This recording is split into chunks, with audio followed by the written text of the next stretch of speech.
Assalamualaikum warahmatullahi wabarakatuh. Waalaikumsalam warahmatullahi wabarakatuh. Selamat sore Bapak Ibu. Selamat Bagaimana sore. kabarnya Bapak Ibu? Baik. Alhamdulillah. Alhamdulillah. Masih semangat? Baru Bu. Semangat. Maaf Bu, jaringan tadi. Oke, semangat ya Bapak Ibu ya. Yes.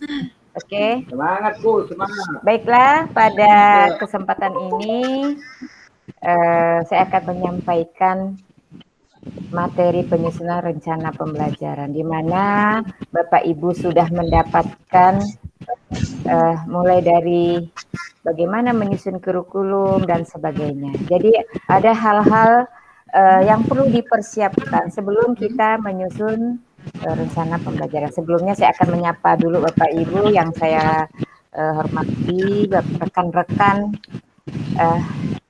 perjuangan ya, Bapak Kepala Sekolah dan ada pengawas juga. Ada pengawas nggak di kelompok kita ini? Sebenarnya kepala sekolah semua ya. Oke, mudah-mudahan kita Ini sehat baru calon selalu. ini, baru calon. Amin. Ada calon ini. Iya.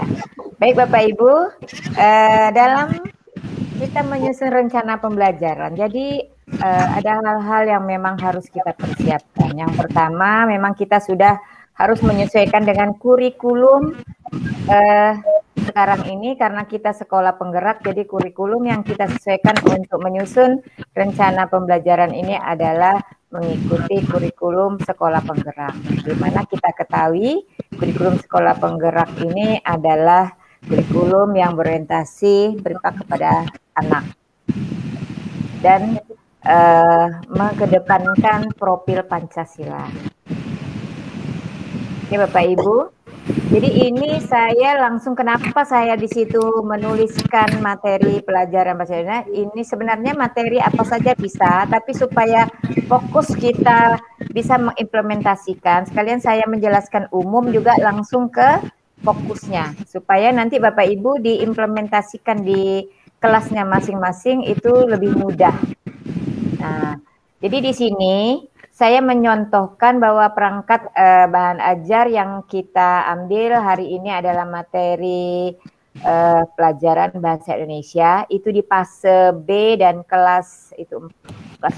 Jadi kita sebelum membuat bahan ajar kita harus mengetahui fase-fase dulu.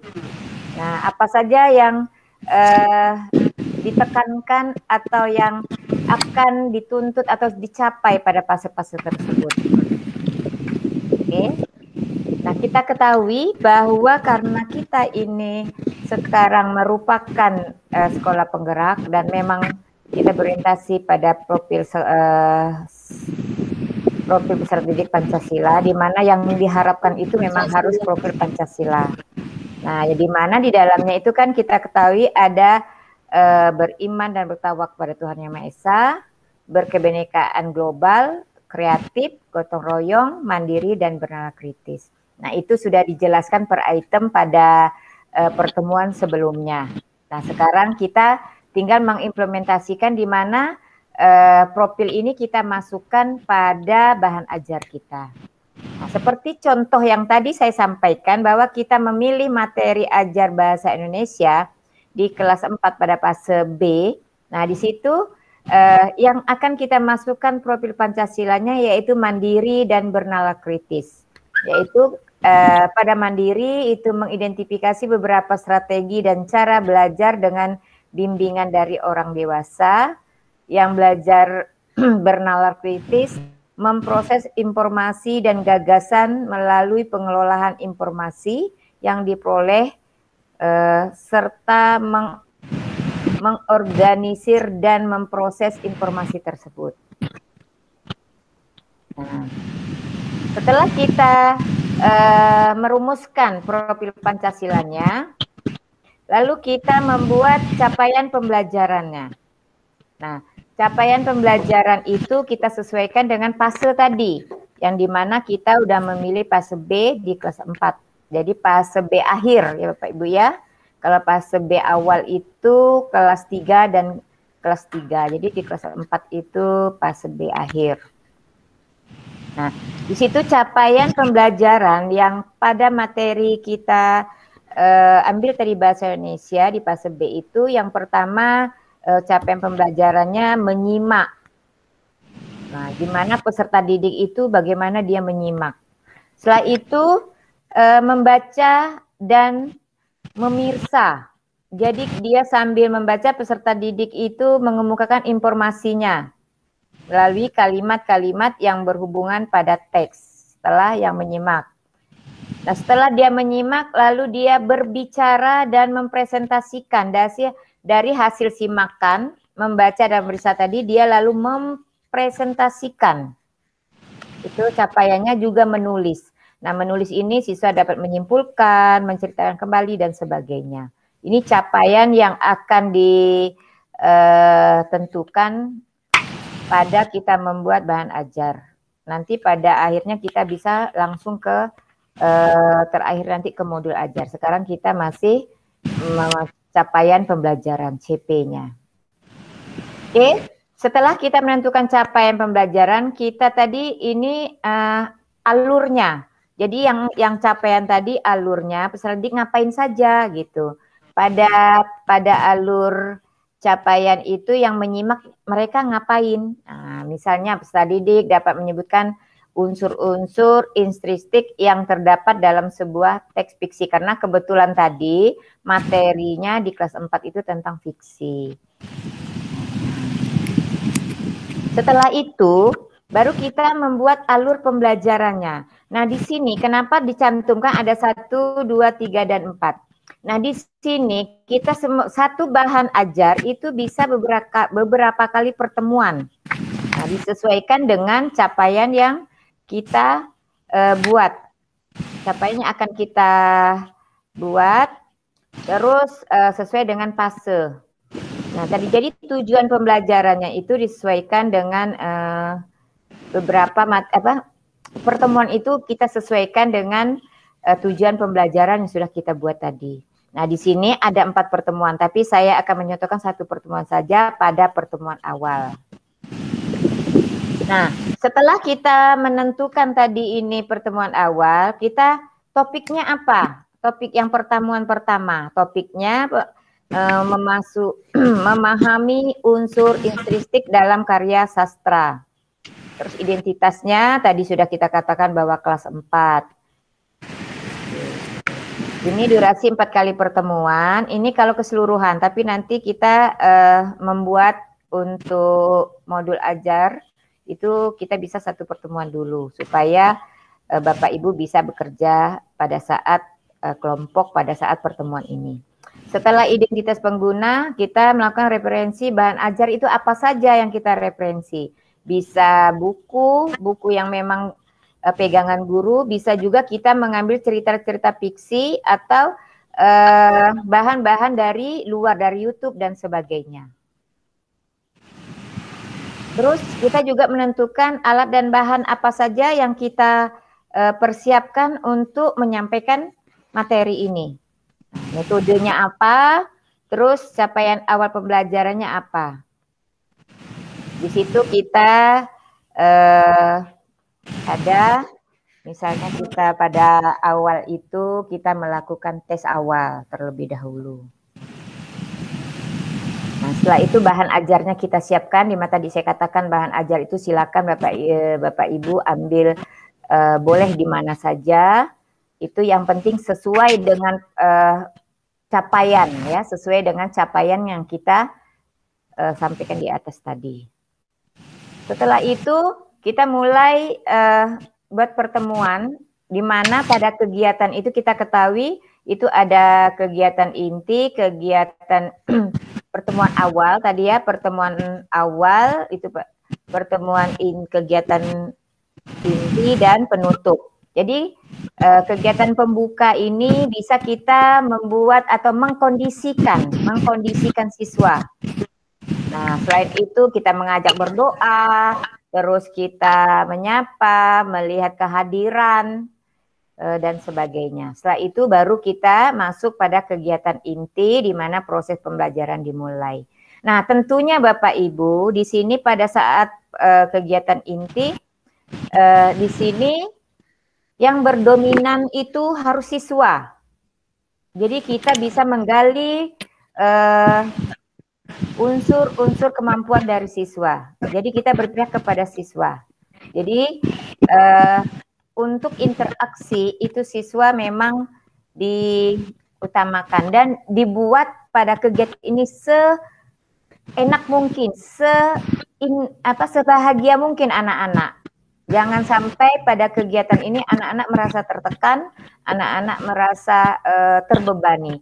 Jadi dengan pembelajaran inti ini diupayakan bahwa kita menyusun pembelajaran itu, kita tahu seperti Paikem gitu, di mana di situ ada pembelajaran aktif dan menyenangkan di Pakem di situ. Nah, jadi anak-anak sambil belajar sambil senang sehingga anak-anak tidak bosan dan bahkan mungkin dia akan, kalau kita selesai mungkin agak bagaimana begitu, karena kesenangan mereka kita batasi dengan mengakhiri pembelajaran. Nah, jadi itu intinya ya Bapak Ibunya, di mana kita menyusun kegiatan inti itu harus membuat siswa senang, tetapi ingat konsep yang akan kita sampaikan harus masuk pada siswa-siswa tersebut. Setelah itu, setelah kita berkegiatan inti, lalu kita menutup dengan penguatan dan beberapa kita mengadakan ini masih di kegiatan inti ya Bapak Ibu ya, kita memberikan tag, gambar, video dan sebagainya, di mana anak-anak berinteraksi itu lebih mudah. Nah, untuk penutup di sini bisa kita akhiri dengan evaluasi, penguatan, menyimpulkan, terus dengan refleksi. Setelah kita mengevaluasi sejauh mana tadi yang telah kita sampaikan tercapai, kira-kira pembelajaran yang senang enggak anak-anak? Terus sambil bermain tadi kira-kira konsep yang kita sampaikan kepada anak masuk enggak melalui evaluasi ini. Nah, setelah itu baru kita merefleksi, kita melihat pencapaian anak-anak. Bagaimana capaian mereka? Apakah memenuhi atau capaiannya kurang atau malah melampaui capaian itu. Nah, tadi anak-anak yang memilih sendiri Bapak Ibu. Nah, kalau mereka belum paham berarti mereka bisa mengklik kurang. Kalau mereka rasanya sudah cukup bisa capai. Bahkan kalau mereka merasa lebih senang, terus konsep yang disampaikan mereka itu paham, nah mereka bisa memilih melampaui capaian. Itu mereka, supaya anak senang. Nah, setelah itu mereka merefleksi kegiatan mereka, bagaimana perasaan mereka pada saat itu. Nah, setelah hasil evaluasi tadi Bapak Ibu, lalu kita lihat apakah siswa kita ini perlu pengayaan atau remedial. Kalau pembelajaran kita siswa itu banyak yang memang kurang memahami, bisa kita remedial. Terus bisa juga kita kalau anak-anak sudah bisa atau melebihi itu ketuntasan, itu bisa diberi pengayaan. Jadi itu nanti kalau remedial itu bisa remedial individu, karena kita lihat persentase dari keberhasilan pencapaian tujuan tadi. Nah, setelah itu kita barulah kita yang tadi hasil karya mereka, kita bisa tadi seandainya ada unjuk kerja, anak-anak bisa mengumpulkannya.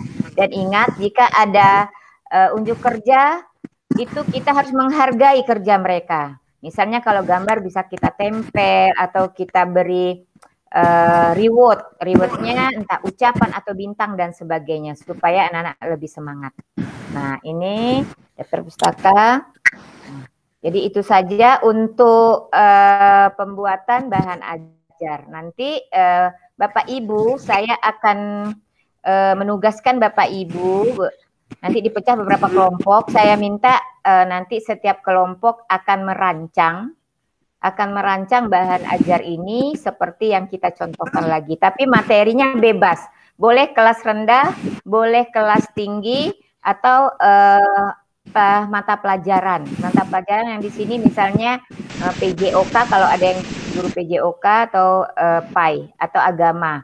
Tapi saya rasa yang ikut serta pada saat ini adalah guru kelas, jadi kelas tinggi atau kelas rendah saja. Jadi itu saja. Ada yang mau ditanyakan, silakan. Cukup jelas, Bu. Ya, cukup jelas.